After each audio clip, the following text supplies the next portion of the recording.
But it doesn't look like everyone will get to see President Biden speaking tonight. This is what I was mentioning earlier. There was a line running several blocks outside the United Center just before 7 this evening. Yeah, we're hearing from people who left on a bus from the Loop at 5 o'clock this afternoon, and they're still not in the building. So we're going to get a little bit more on that from our Chris Tye. He's live on the convention floor for us tonight. And Chris, it seems like at this point, it took a while, but the United Center is starting to fill up now. Yeah, and you know what, Joe, I want to put a finer point on that. I'm joined by a delegate here from the District of Columbia.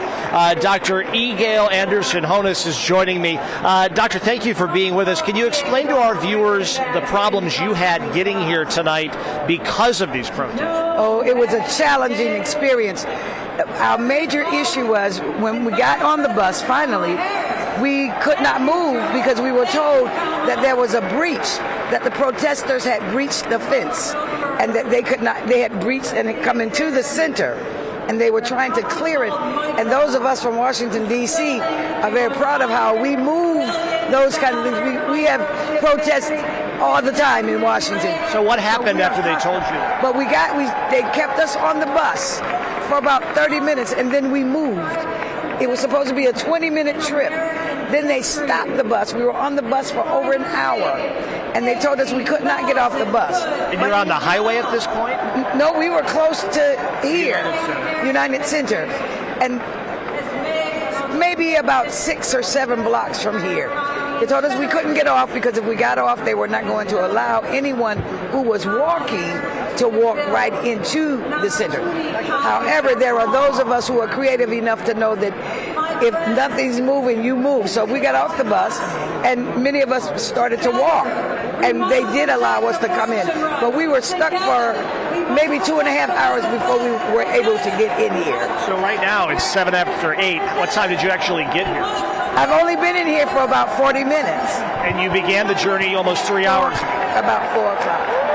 Well, thank you for sharing part of your journey with us. Thank you. I hope Chicago does you better here moving forward. We love Chicago. Chicago's a wonderful place. The hostess are wonderful. Everybody's been kind and gracious, and we are grateful.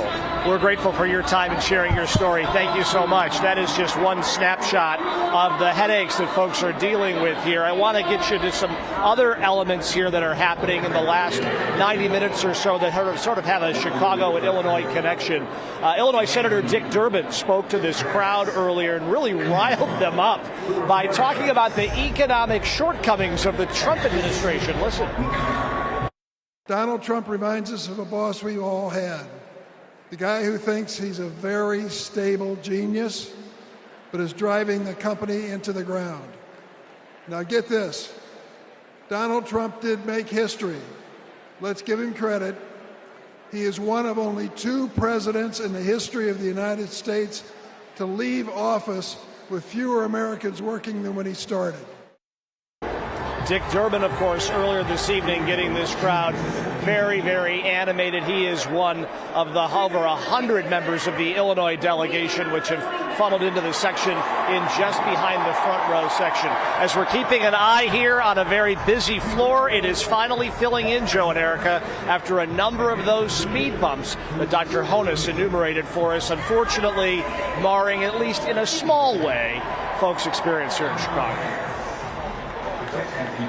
Chris, thank you very much.